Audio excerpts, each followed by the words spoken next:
ضمن سفر کاری در شهر قرغن‌تپه اساسگزار صلح و وحدت ملی پیشوای ملت پرزیدنت جمهوری تاجیکستان محترم امومعلی رحمان در وضعیت تنتنوی بینای نوی استقامتی را افتتاح کرد. سرور دولت امومعلی رحمان را ساکنان شهر قرغن‌تپه با شکوه و شهامت خاصه و با احترام صمیمی نسبت به پیشوای خویش استقبال گرفتند.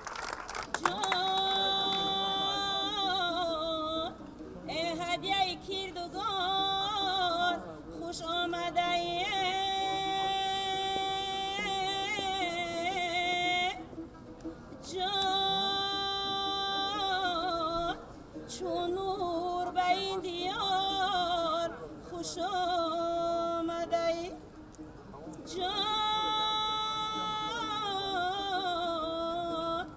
هر جا که قدم نهی از آن گل رویده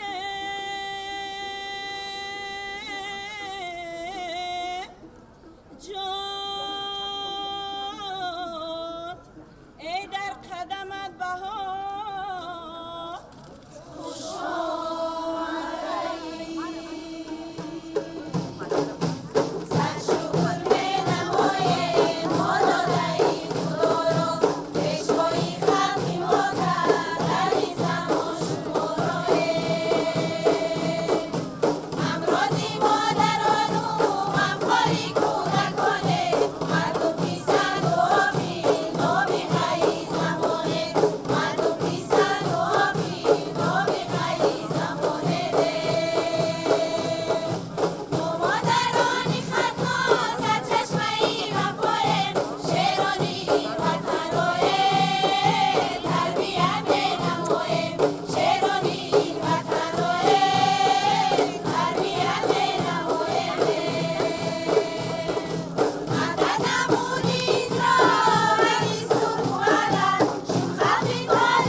مرحبا ای پیشوا ای حامی خلق و وطن مرحبا بر شهر ما بر قلب ختلان کهن این شهر گلستانی دامان این زمان است هر رستنک افشان هر کوچه گلفشان است از چهار سو بیاید آواز شهرسازان هر سو نگاه نمایی میدانی ساختمان است صداقت شهرت ملت برافروخت جهان این ملت فرخنده بشناخت بلندی خود مقام تاجیکان است عقابان را بلندی آشیان است درخشان می شود فردای ملت زیغمخواریتان پیشوای ملت در این منزل زیبا کشاید فرح در قلب‌های ما فزاید سر بگردون میکشد این آشیان از همتت سربلندی ها بوده است ای پیشوا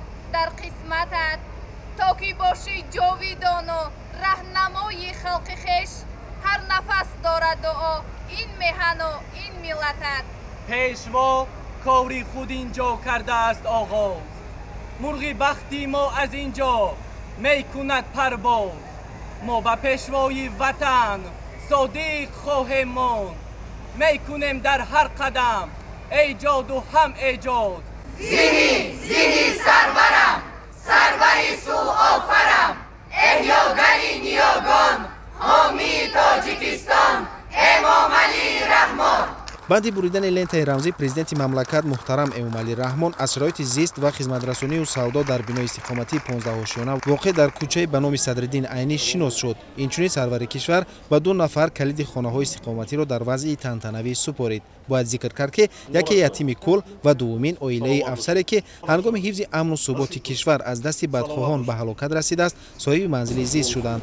همزمان از جانب پیشوای ملت به ایشان اشیاء روزگار تحفه کرده شد. سرور دولت اظهار داشت که قهرمانی‌های افسران و سربازان هیچگاه فراموش نخواهند شد. یتیمان نیز در یگان حالت باید خود را تنها احساس نکنند، زیرا حکومت کشور پیوسته بهر زندگی شایسته‌شان اندیشه نموده تمام شرایط بود و باشت و تعلیمی را برایشان مهیا می‌سازد. شرایط زندگی ما وضعی بود. ما در خانه بابا و بیبی‌ام زندگی می‌کردیم. در یک خانه 4 نفر با بیبی‌ام زندگی می‌کردیم. باز در آنجا دو تقایم با 4 نفری فرزندان زندگی می‌کردند. ما از پیشوای ملت، از حکومت جمهوری، از رئیس شهر منت داریم که با ما کمک کردند. ما در آینده صاحب کسب و کار شدن و با دولت سربلندانه خدمت میکنیم.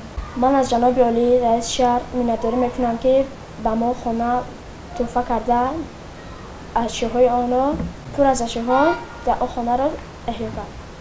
من فکر میکنم که حکومت دولت ما را تنها نمیگذارد، آنها ما را همه وقت نگاهبین میکنند. ما تنها نیستیم.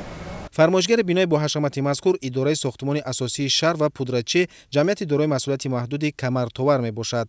مبلغ عمومی ساختمان انشاءات 37 میلیون و 341 هزار سومانی را تشکیل می دهد. بینای مذکور از 120 حجره عبارت بوده با شکل عنصرهای ملی و معاصر بنیاد کرده شده است. در کارهای ساختمانی حدود 220 نفر ساکنان محلی و بیرون از منطقه کار و فعالیت کردند. بینای مذکور بلندترین انشاءات در ولایت ختلان می باشد. در مرکز سودای بینا که با شکل زمانوی ساخته شده است 40 نفر با جای کار دائمی تامین شدند که به تجارت اشیاءهای معیشی و زرگری مشغول می شوند. بینای نوساخت دارای حجره‌های برهوا و دیگر شرایط‌های معاصر برای ساکنان منزل استقامتی می باشد.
چقدر شما زیبا هستید. همین زیبایی شما، همین صداهای شیوای شیرین شما، همین صدای قلب مادر تاجیک است. یک جان تشکر.